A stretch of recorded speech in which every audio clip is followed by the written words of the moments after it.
everyone, my name's Caitlyn and welcome back to my channel, or welcome if it's your first time here. So today I'm doing kind of a little bit of a different video where I'm just going to kind of be musing a little bit on writing, a little bit on my writing journey maybe, and some thoughts and how that relates to a couple of thoughts about Little Women by Louisa Alcott. So I kind of had an epiphany this morning, and that is I realized, I've been kind of realizing for a while, kind of feeling for a while now, that I feel like God is telling me that my writing sweet spot is really short stories and novellas, so shorter fiction works. I really feel like that's where my heart is, and I feel like that's where God is leading me, and it probably has been for a long time, if I'm being totally honest. And I realized something as a part of that. So I have this novel that I've been trying to write for 4 years maybe, probably like 3.5 years, something like that. 3.5 to 4 years. I have written the prologue, and I've written basically 3 chapters and a couple of other scenes here and there. I wanted to get it to 50,000 words so it would technically be a novel. And I have been, I love the story. I love the characters. I love the story. I think it has the potential to be so amazing and so incredible. And I don't want to give up on it still. But it has been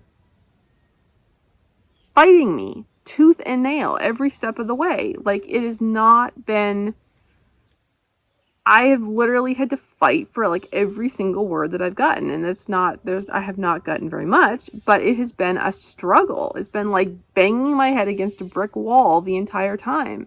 And like I said, I love the characters, and I think their story will be so fun and so wonderful and so powerful if I ever get it finished, which I hope to. But this is the thing. This is the epiphany that I had. And in regard to trying to write this as a novel and being feeling called to write short stories and novellas, I think maybe part of the reason why I've been banging my head against the wall is because of trying to force this story to be a novel, to be longer than novella length, which I think it may turn out to be a novella.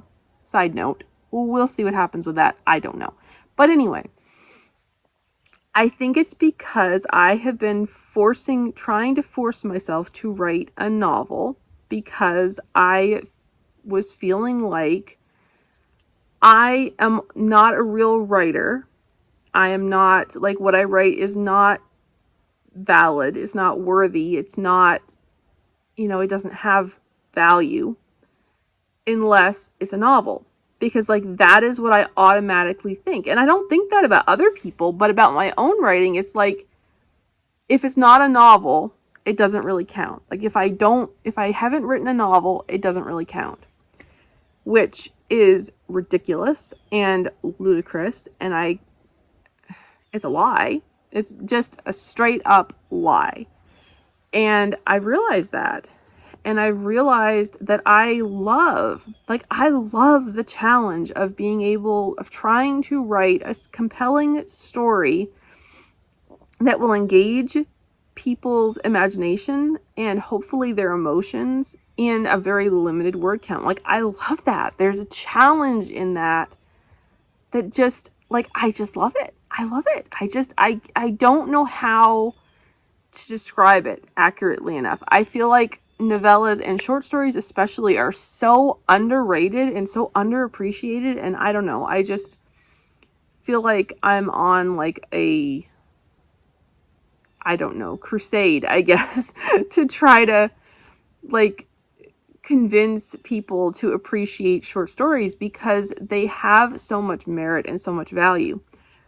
But this is something that was part of the epiphany that I had today, of where I think this concept and this idea came from sort of in my brain.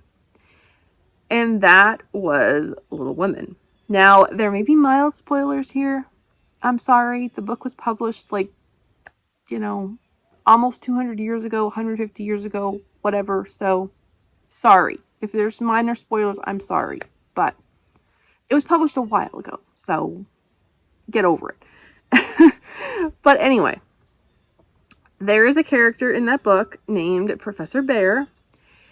And at one point in the book, he gives Jo a critique of her writing. Now, side note, I have always, since I was a child, I have related to Jo on so many levels. Not in every way, because I was never, I was kind of a tomboy. But I was never, I have never wished, I could, I never wanted to, wished that I had been born a man instead so that I could go off to war or whatever. That was not my experience. I was definitely, in that regard, I was kind of more girly like Meg. I had, I've always had this feminine side, but the over dramatic, awkward, writerly parts of Jo, that is so me. I've always been oh my gosh, that is me. So yeah, anyway, so when Professor Bear gives her this critique of her work, I have had various thoughts and feelings about that scene over the years, but what I've come to the realization of now is what he was trying to say. And I think I've thought all along to varying degrees that this is what he was trying to say. Is he was trying to say, you have so much, and he kind of did in a way. He kind of did in a way, but this is just me processing it and paraphrasing here. What he was trying to say is, you have so much to offer. You have so much talent to give, and I don't want to see it go to waste. I think that's what he was trying to say. I think that was the point of what he was trying to say. Of course, she didn't respond that way, and there were a lot of reasons for that. It was not just him critiquing and criticizing her writing.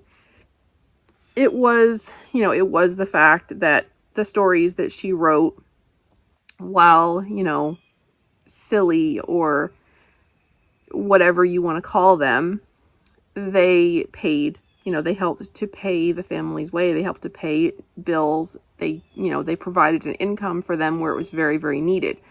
So yes, there was that. There were parts of her identity wrapped up in that. And there were other things going on that, she was feeling bad. So that played into her reaction. But this is the thing I think that I have formed, is that caused in me to form this idea that short stories, or stories that are written purely for entertainment value, but may have, there may be deeper themes too. And that's the thing. And this is what I was thinking about too, is it's I'm sorry, I'm a rambling mess right now. I'm just trying to get all this out because this is the way my brain works. It hit me. It doesn't all have to be the great American novel to be valid and to have value and to have merit and to be worthy and mean something. If a short story can make a reader feel something, that's what it's all about. That's what every author on the planet is trying to do, is make the reader feel something. Hopefully not make them feel anger or frustration with us as the author. Hopefully that doesn't happen, but everybody deals with a little bit of that too. But if you can craft a story that can evoke some sort of emotion in the reader, you've done your job. That's the whole point. That is the whole point. And it doesn't matter how long it is. It could be a page, or it could be, 600 pages. if it makes the reader feel something, if it makes them emotional in some way, that's what it's all about.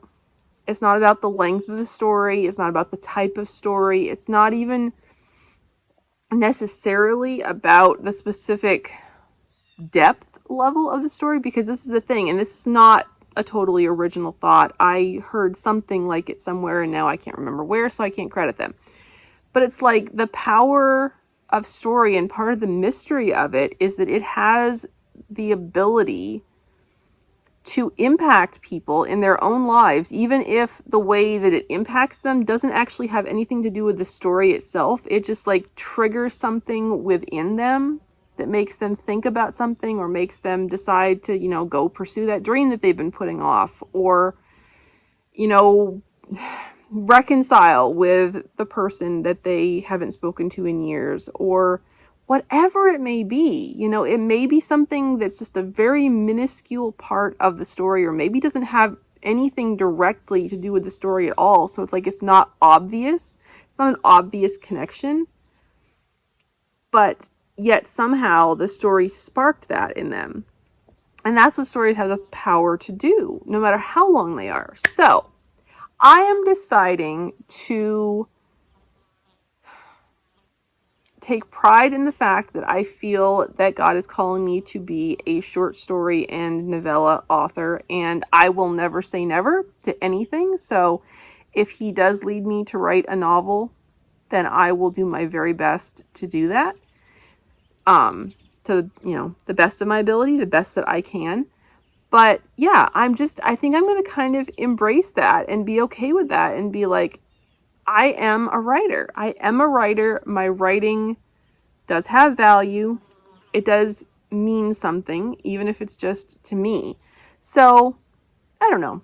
Those are just some musings that I had, and I probably didn't express it very well. But anyway, I hope this was in some way enjoyable. I hope that maybe it encouraged you if you're a writer, or I don't know, some other dream that you may have, you know, go for it. If you are doing it, you are living that dream.